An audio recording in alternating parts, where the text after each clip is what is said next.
Olá pessoal, estamos retomando nossa aula. O encontro de hoje vai tratar sobre o Imposto sobre Operações Financeiras, conhecido popularmente como IOF. Eu coloco para vocês nessa lâmina aí a legislação de regência, a legislação que orienta, e esse é um tributo que, dada a capilaridade que ele tem em incidir sobre algumas operações, a legislação é bastante extensa. A dica para quem quer se aprofundar e entender bem de forma compilada é observar e atentar para o decreto que regulamenta o IOF. O decreto 6.306, que eu coloco ali na lâmina, ele compila, condensa toda a legislação esparsa que trata desse imposto. Começando pela norma de competência que define o que poderá ser tributado, nós encontramos ali no artigo 153, inciso 5º, quais são as operações que podem ser tributadas por meio do IOF, então são aquelas ali e não outras.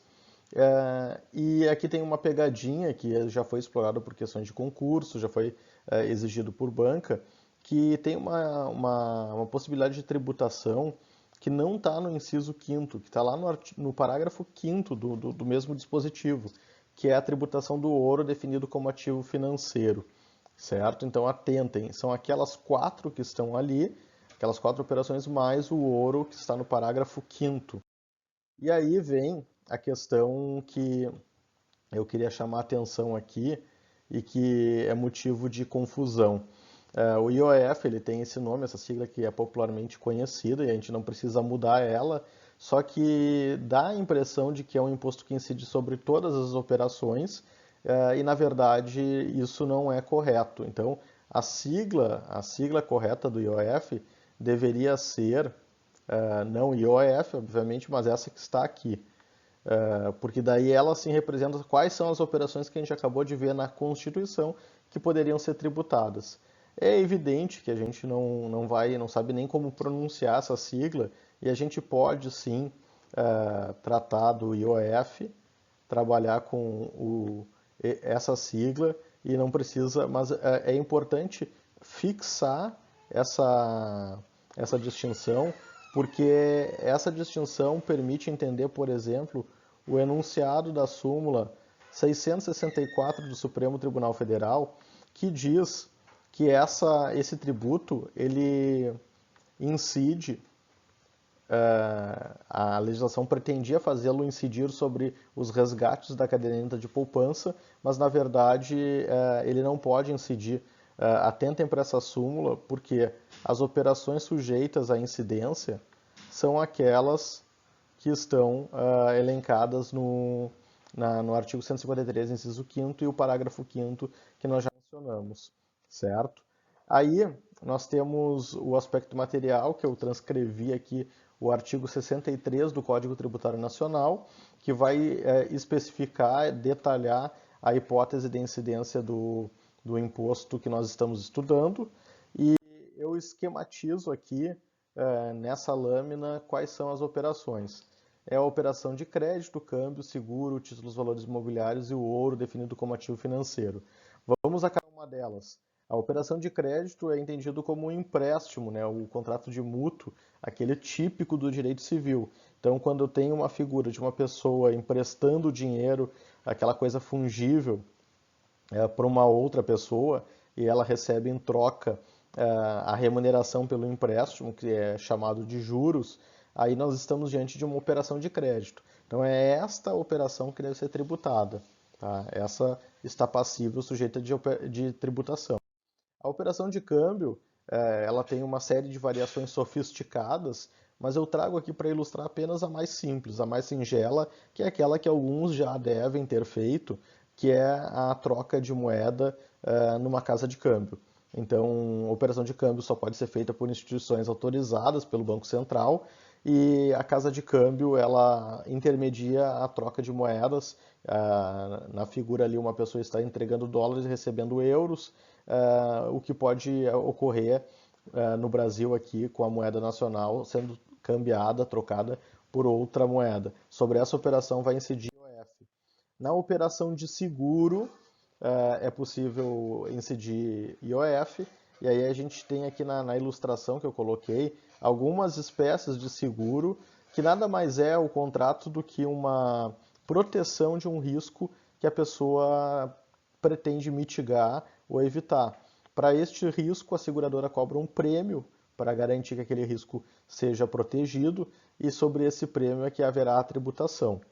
E aí vem a operação de títulos e valores imobiliários, a compreensão de uma operação com título de crédito e valor imobiliário pressupõe a cadeira de direito empresarial em que vocês estudam títulos de crédito, mas para aqueles que ainda não tiveram, ou aqueles que não recordam, eu sintetizo aqui nesse esquema um negócio jurídico base, aqui numa cédula de crédito rural, por exemplo, em que o produtor rural ele vai lá financiar sua lavoura, ele celebra um contrato de empréstimo, que seria a primeira opção lá, a primeira operação que nós estudamos, só que este contrato ele está lastreado por um título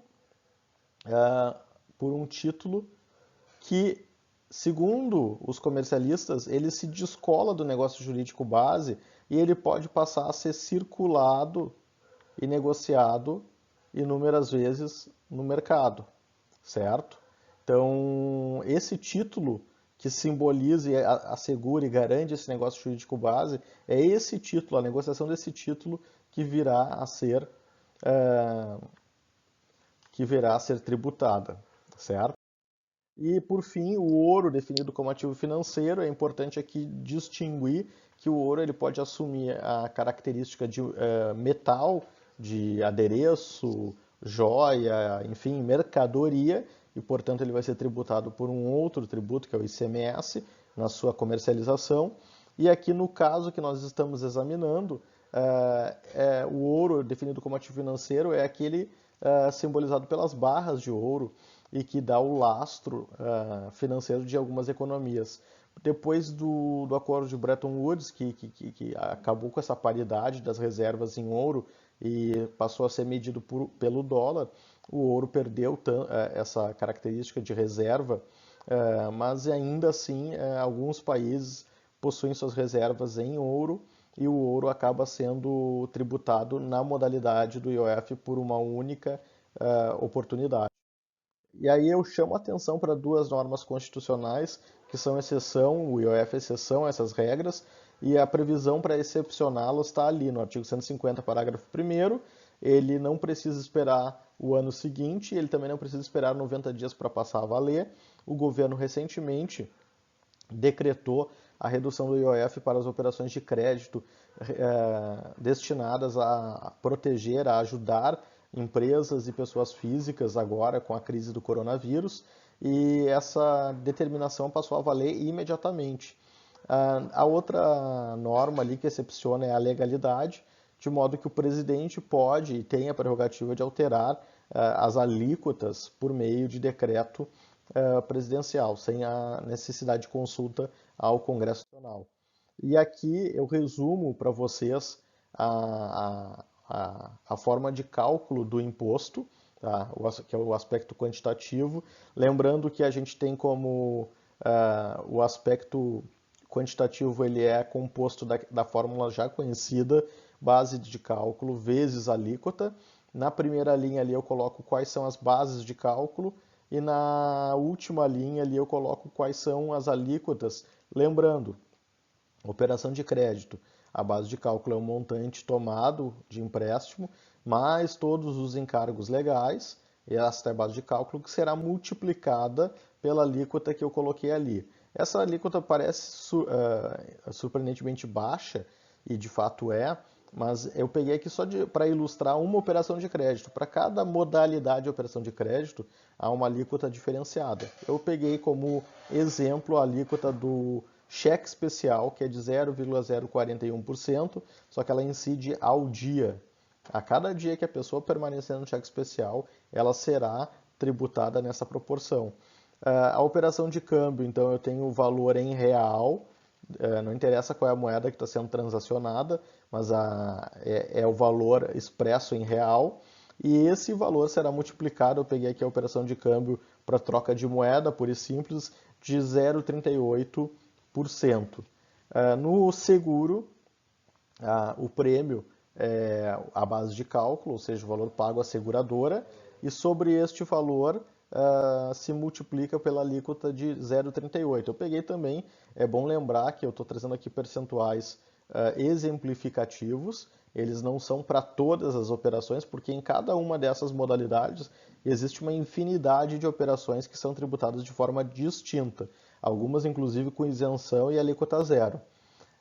E aqui os títulos de crédito e valores imobiliários é o valor do negócio, não é o valor, porque o título ele tem um valor de face, mas nem sempre o título é negociado pelo valor que está expresso na face do título. Ele é muitas vezes negociado com ágio ou deságio. E aí o que eu grifo aqui é que a base de cálculo é o valor negociado.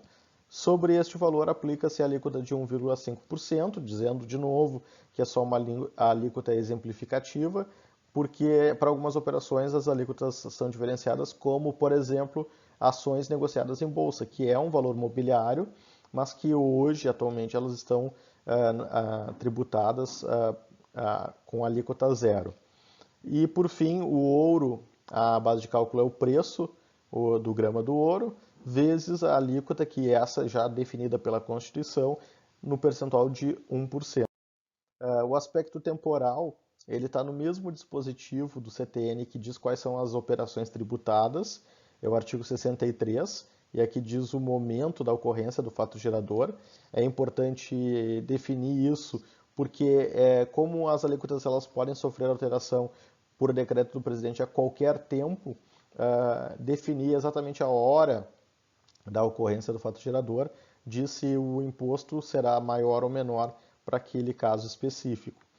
Ainda o aspecto espacial é de se destacar aqui que é em todo o território nacional, então em todo o Brasil ele deve ser tributado em qualquer parte onde ocorrerem aquelas operações que eu destaquei. E aí eu coloquei ali e no exterior, porque na aula passada nós vimos que a tributação da renda pode alcançar fatos ocorridos fora do território nacional, dado aquele princípio da tributação em bases universais. Aqui não. A legislação brasileira só alcança os fatos ocorridos em território nacional e, portanto, aqueles ocorridos fora do território não são abrangidos pelo IOF. E aí vem a questão, e o cartão de crédito?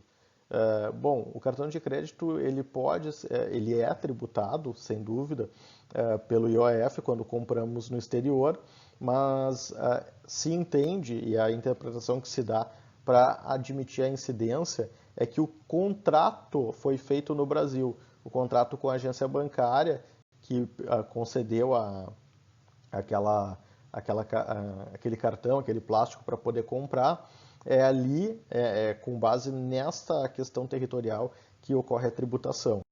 O contribuinte, segundo o artigo 66, é aquele definido por lei, e aí eu fiz um esquema aqui para simplificar, mostrando o contribuinte e identificando que o contribuinte é aquele que sofre a incidência, que tem que arcar com o ônus, mas neste caso, no Imposto sobre Operações Financeiras, as instituições financeiras de um modo geral, e daí o nome também tem ficado consolidado em torno de IOF, é que elas é que fazem a arrecadação, o recolhimento do tributo. Então, na operação de crédito, quem é que paga o IOF do crédito? É o correntista do banco, que vai pegar dinheiro emprestado. Mas quem é que recolhe o IOF e calcula? O banco. No caso do câmbio, quem é que paga o IOF? É quem vai lá na casa de câmbio trocar dinheiro. Mas quem é que vai recolher o IOF e transmitir isso para a Receita? É a casa de câmbio. No caso do seguro, segurado tem que fazer o pagamento do IOF, mas quem apura, recolhe e repassa para a Receita Federal é a seguradora. Nos títulos, a mesma coisa. E também aqui no caso do ouro, é curioso, porque o ouro são as instituições financeiras autorizadas a transformar o ouro em lastro, em ativo financeiro, e são as instituições financeiras também autorizadas pelo governo, pelo Banco Central, que farão o recolhimento e apuração daquele 1% uma única vez, apenas no momento da extração e conversão desse ouro em lingote em ativo financeiro. Então eu espero que tenha sido esclarecedor esse resumo e espero que vocês façam a leitura do resumo, façam as anotações e complementem com as leituras recomendadas no nosso plano de aula.